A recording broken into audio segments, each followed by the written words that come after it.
గురుగారు మీరు 6 గంటల తర్వాత అదిగో గురుగారు మీరు దండం పెడతా గురుగారు, ప్లీజ్ నేను పెట్టండి, మీరు ఆశీర్వదించండి.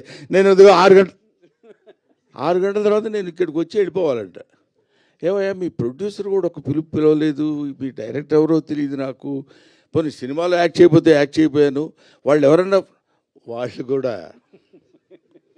నీ ఇష్టమైతే రా, అది నీ అదృష్టం, లేకపోతే నేనేం చేయగలను, నీ అదృష్టాన్ని పరీక్షించుకుని నువ్వు రాగలిగితే మేము ఆనందిస్తాం అన్నట్టు వాళ్ళిద్దరూ సైలెంట్గా ఊరుకున్నారు, ఈయన ఊరుకున్నారు. నేను ఇక్కడికి వచ్చిన రీజన్ ఏంటంటే ఒక్క విషయం ఈ అందరి తరఫున చెప్పాల్సింది. చిరంజీవి గారు మొన్న నా బ్రహ్మానందం ఆడియో రిలీజ్ ఫంక్షన్కి తన ఇన్విటేషన్ ఎందుకురా నాకు, నేనే వస్తాను అని చెప్పి వచ్చాడు ఆయన. మనం పెద్దవాళ్ళ దగ్గర నుంచి నేర్చుకోవాల్సినటువంటి విషయాలు చాలా ఉన్నాయంటానికి అందులో ఒక విషయం అది రీసెంట్గా నేర్చుకున్నాను. కాబట్టి తమ్ముడు సినిమా కంటే హాస్యనటుడి సినిమా సక్సెస్ కావాలనే కోరికతోటి నేను ఇక్కడికి వచ్చాను.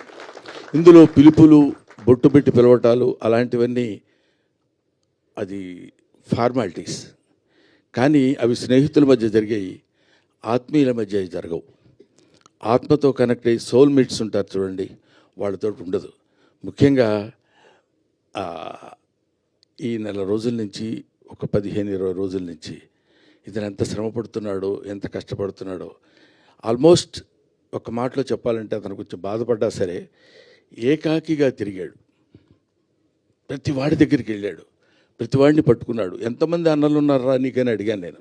మా రాజన్న సినిమా చేస్తానన్నాడు సార్ అన్నాడు, మా మారుతి అన్న వస్తానన్నాడు సార్ అంటాడు, మా ఇది డార్లింగ్ సీన్ అన్న రాస్తానన్నాడు సార్ అంటాడు.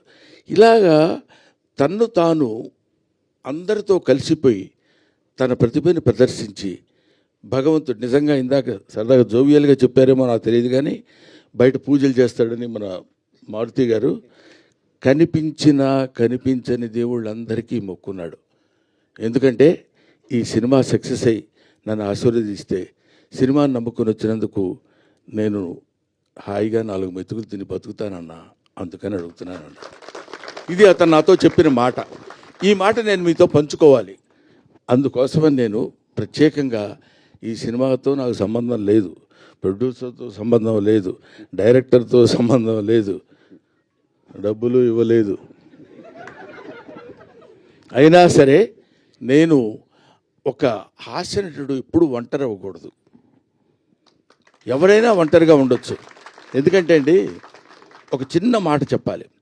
తెల్లవారు లేస్తే మిగతా హీరోలందరూ, హీరోయిన్స్ అంతా ఎలా ఉంటారో నాకు తెలియదు, విలన్స్ ఎలా ఉంటారో తెలియదు, కానీ కమెడియన్స్ మాత్రం మిమ్మల్ని ఎలా నవ్వించాలి, మామూలుగా ఉన్న ఫేస్ కూడా వికృతంగా పెట్టడానికి ట్రై చేస్తాం.